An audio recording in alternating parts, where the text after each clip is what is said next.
I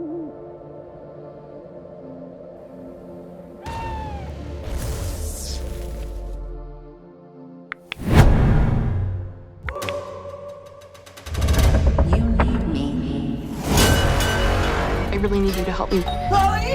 Run, a mystery thriller directed by Aneesh Chaganty. He also directed the 2018 mystery thriller Searching, which was also another solid film overall, but this film Run was definitely a step up for him in my opinion. So Run is about a disabled, isolated teen who discovers that her mother is harboring a dark secret.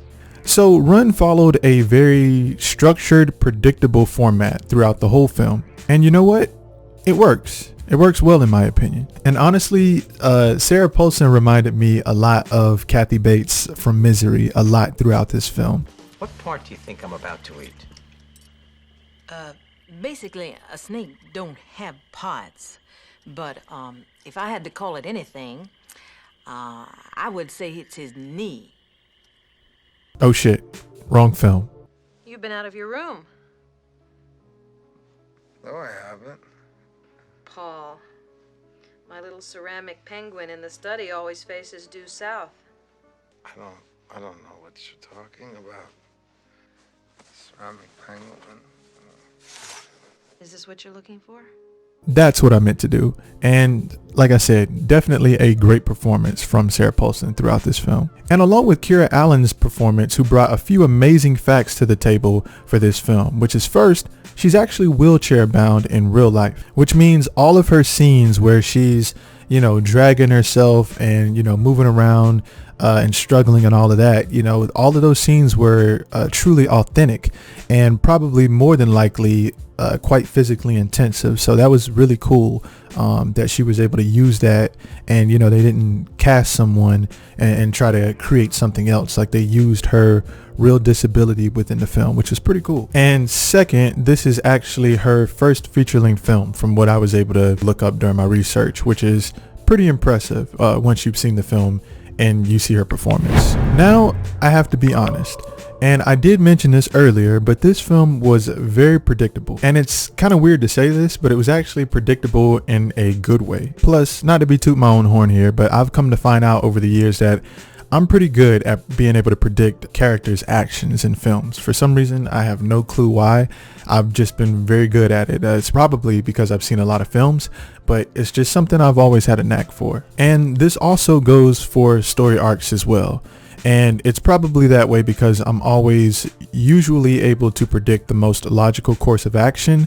And, so it's not like, I have some amazing skill set or whatever when it comes to being able to watch these films. I think it's more so just taking the logical course of action that a character should take in a particular situation and then just applying it to that situation, which this is just my guess, and you guys can comment down below for your opinion on this, but I think that's probably how most of us tend to decide whether a character is dumb or they're making a dumb decision based off of the logical choice. For example, like when a character is running away and decides to ask for help from a family member of the killer, like, and spoiler alert, the Chainsaw Massacre. Like, if I'm remembering correctly, I feel like there were moments in that film where there were situations like that, and we know that that's a dumb decision because we're like, well, when she was dragged into the house, she saw these people in the home. Why would she think that they're any different or whatever? And sometimes that seems to be the case, but usually it just seems like a dumb decision to ask for help from someone who may be in cahoots with the whole situation. So yeah, sorry for that rant, but I wanted to get that out. I'm saying all of that to say that the daughter in this film makes very logical decisions when she's faced with difficult situations, which is great. And truly, this is what we want to see, right? We want to see someone making challenging decisions that kind of add substance to the story. It makes it more interesting when the person that's running away is smart, but also in this case, it made it very predictable as well because of those decisions she was making, but also very suspenseful, very much a thrill ride.